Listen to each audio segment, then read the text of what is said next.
can't see very well what I have here. It's a little triptych with St. Patrick in the midst, and he is in that position of conquering the serpents. We have a round tower, which are actually to be found not far from here, Honest to Boys, Donnermore, and so on. And we have the Celtic cross, likewise to be seen specifically at Honest to Boys, one of the greatest of all, with all the gospel in it. Some years ago, when doing theology at Bangor, I decided, together with Ian, who's now Reverend Ian, a Welsh preacher of the old sort, to go on a walk, a hike, talking Welsh of course all the time. So we found ourselves at the edge of the Llŷn Peninsula. That's the nose of Wales that tips into the sea in the north, very Welsh. So, as we put the world in its place, discussed all the great preachers of history, Welsh of course, we got to a point where, yes, we could see the hills of Wicklow. On the hills of Llŷn Peninsula, you can see the hills of Ireland on a fine day. And I thought, only a little sea separates two worlds, very different. And in the midst of our conversation about all the great preachers of Wales, I said, without saying a thing, to him, and yet that's not the whole story. There, over the sea, is the old faith. And the Ireland that I had known when a novice way back in the 80s at Roscrea was the Ireland I missed. Even though it was exile, it was sort of home. Why? It was the truth. It was what God wanted in his project. The faith of our fathers, truly. Preached by St. Patrick, sent of course by the Pope. Pope Celestine in his case, who had first appointed Palladius to be Bishop of the Irish, but he died after about a year.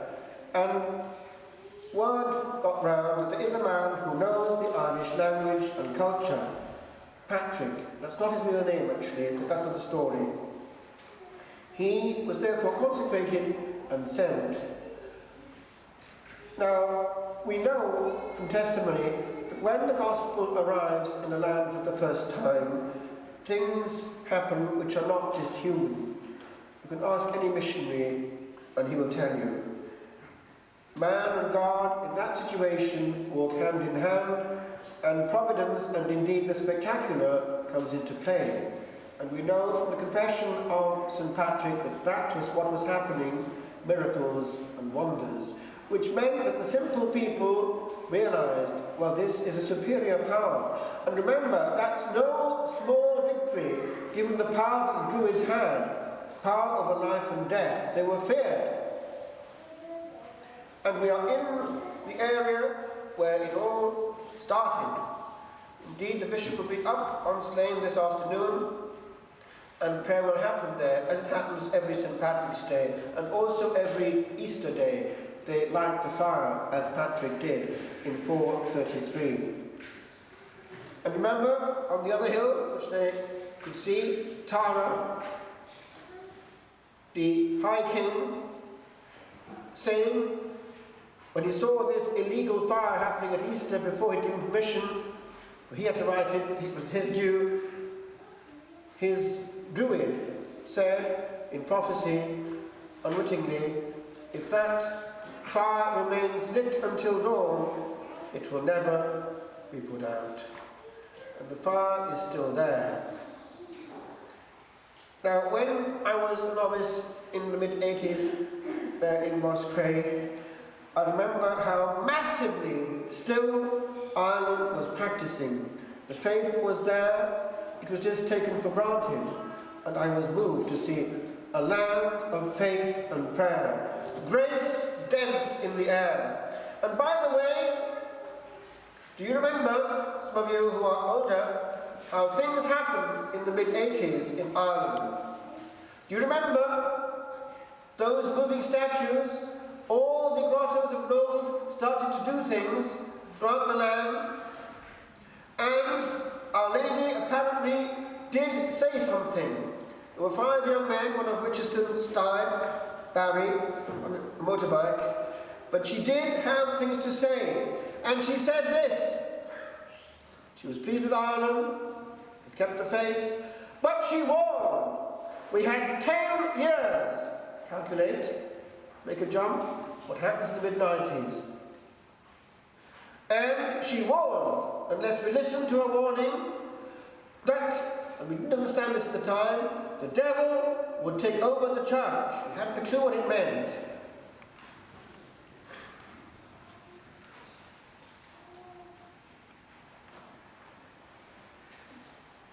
Do you remember how, for a long time, the sacraments were not really available in this Emerald Isle? Against the wish of the people, the faith was taken away from them, and yet the authorities could not succeed. And do you remember how Pope Benedict, in the year of the Eucharistic Congress, 2012, told them from Rome, remember the Mass rocks. This was what the faith cost to the Irish.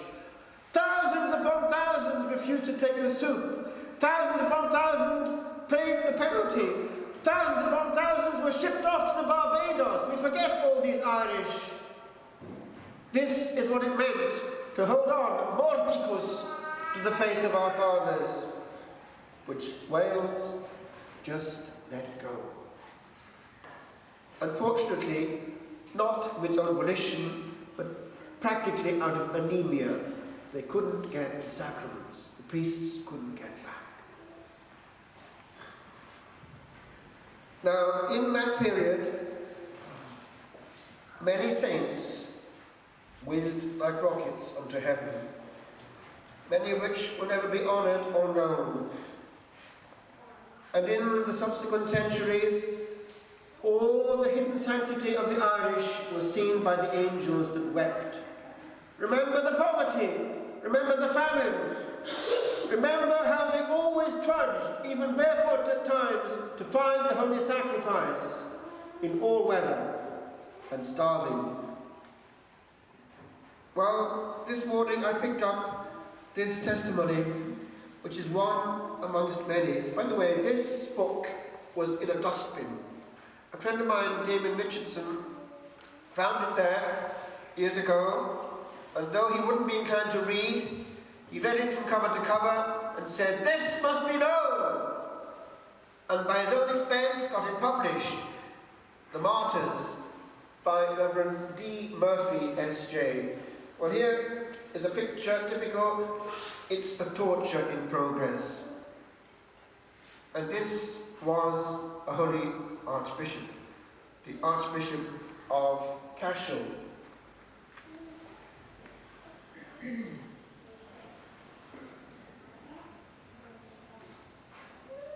Dermot O'Herney, and the year is 1584. You can't see it, so I'll describe it. He's there in the stocks. His 2 feet are protruding from the stocks, and underneath is a blazing fire.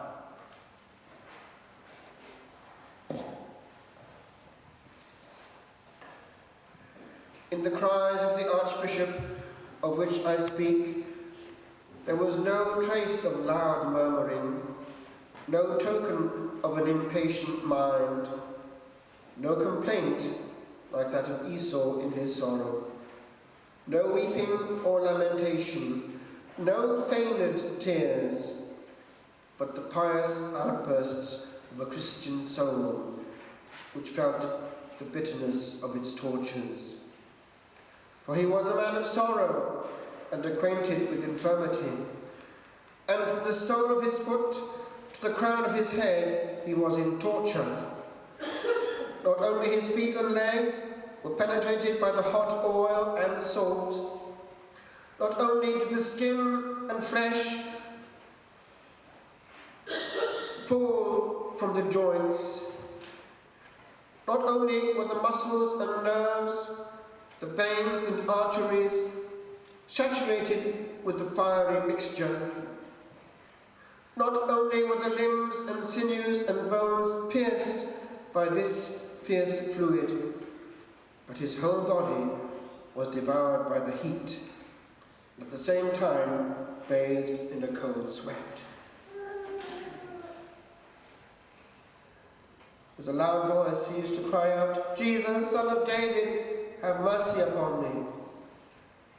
These words he uttered aloud. He repeated and pronounced sweetly, "Son of David, have mercy on me."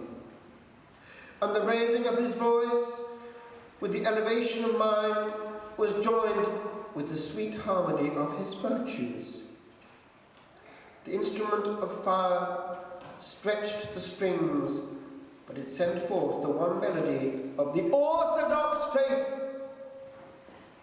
The victim was stronger than his tormentors, and that loving faith, that purity of religion, that brightness of the Orthodox light could not be extinguished or dimmed by the penetrating salt or the burning oil. He seemed to be exhausted by the extent of his sufferings while he was fastened to the stocks. He was speechless and senseless. He lay on the ground, dumb and almost lifeless. He could not move his eyes or tongue, his hands or feet, or any member of his body. He who was superintending the execution began to feel uneasy and to dread that while ordered only to inflict torture and apply the fire, not to kill, he had exceeded his orders and brought about the Archbishop's death. So, it wasn't his death yet. It would have been easy in a sense had it been. But many had a slow death in Ireland, not glamorous, not recorded, but they are the ones who kept the faith that we can't be bothered about. Do you know that many on this day will celebrate St. Patrick by drowning the shamrock? Pint after pint of Guinness, that's Paddy's Day. And you know what happens when it flows? Often nowadays also with cocaine and the like in the midst. The senses go, the family goes, trust goes, arguments and broils, all because we've lost the life of grace and kept the trimmings.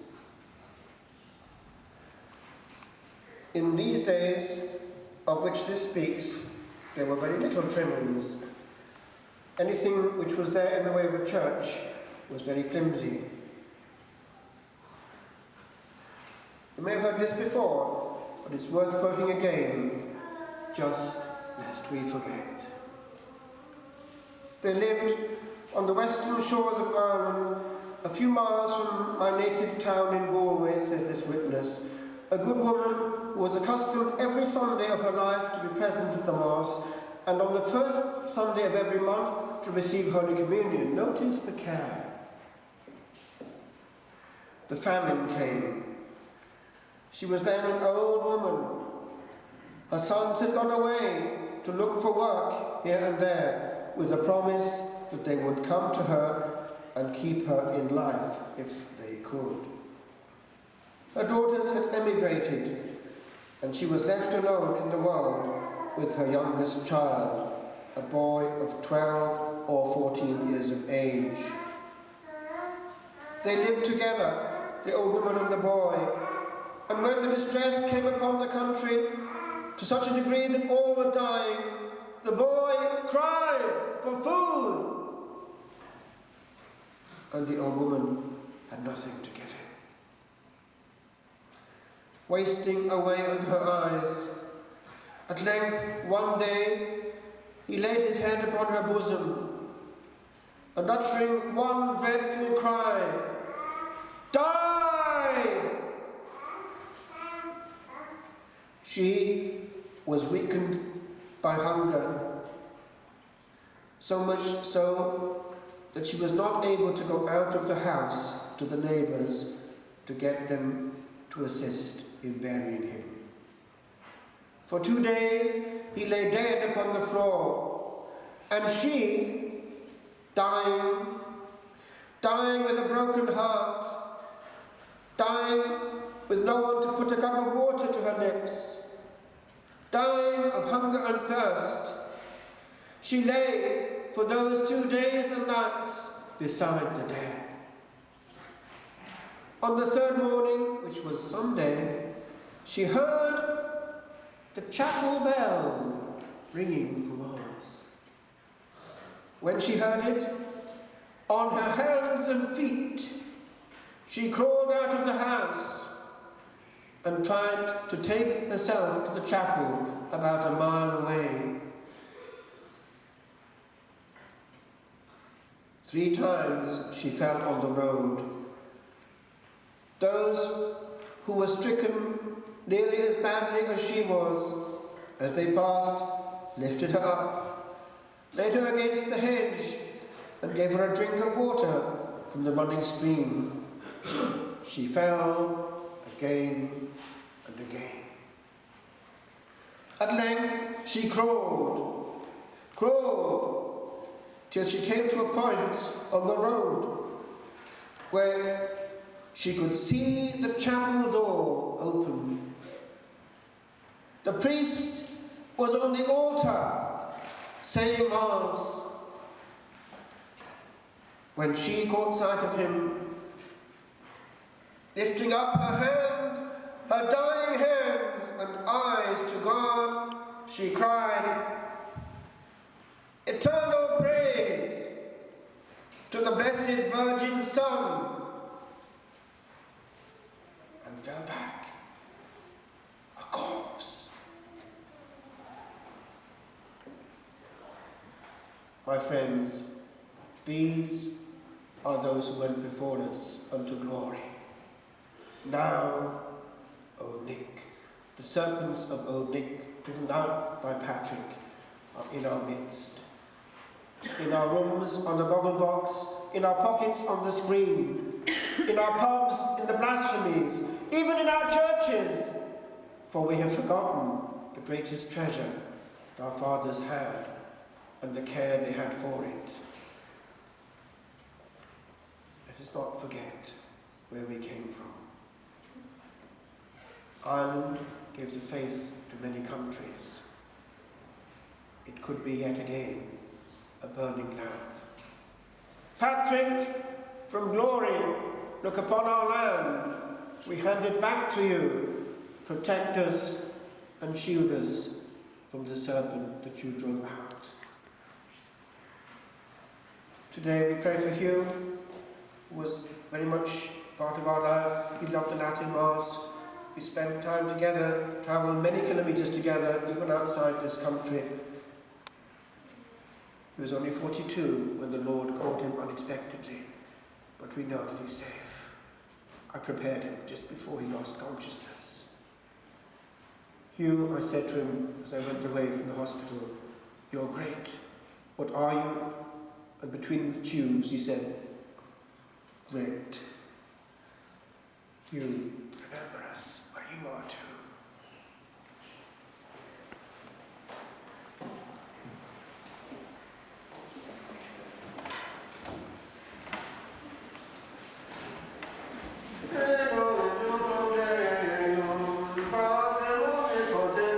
Father,